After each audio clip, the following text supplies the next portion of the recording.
What him say? Caesar. Brandon Dada. Boss. Nyasi muscle. Yeah. Okay. In the gambo, magusa nawa. Yo. Yeah. Okay. In the gambo, magusa nawa lafta dola. Agupanga bwanyi pwanga magusa nasunga. Yo, what him say? Tiku penwet. Okay. Mamarize. Yo, pomwe sila, pomwe mayambila. Ndringati premier beti ndi pomwe umangambila. Yo, fano ipa ntima ngati nzungu bete sanane so ndi rasta boy iko marasta ometesa. Yo, kiki kuseka kwa pa WhatsApp. Madonna makomenti kupeleka mashapo. Okay. Kadunda wina kala kandika mashapo. Uzimeta mpala ngati wako mashau. Okay, Pira si amiga. Ndaija gale goma ikusasa besiga. Ukafuna gwigwe lapo ase umbo fula lapo. Agali, friend Ricky.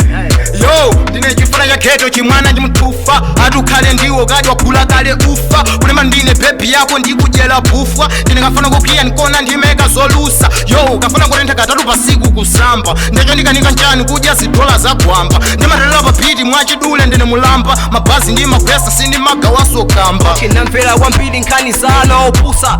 Liriki yako ukufulika kupusha.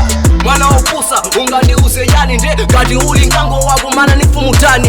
Yo. Kingi swati, kingi sasi. Baby yako ija ntija na opazi. Mwina umangomfa, zamfana wagu wangwi. Hakufura sisa panga kumonya batangwe. Ndigupa.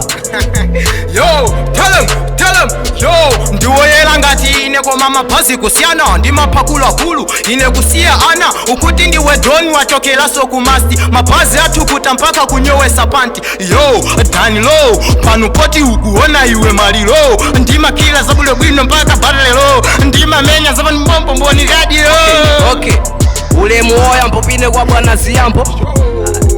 Kwa bwana ziyampo, okay. Ule muoya mpopine kwa bwana ziyampo. Poida ni sasasi kudasa peleke mwampo. Mafana agupusa, agujulusa maskanto. Aguganiga siya ni sa music ninda de can't fool me. Ugundi kupusa si ugundi kupusa si halo. Yo, wapekesa ukudisa ine ndifumu mboni yanga agwamba. Ndimaika ine si muntu wamba. Kuja mabazi mwina ngati mlamba. Komati doni utajamila. Yo, what them say? Bombo clad. You know that them ghetto sita look around German Jews. Ajasa, alibe chibwana.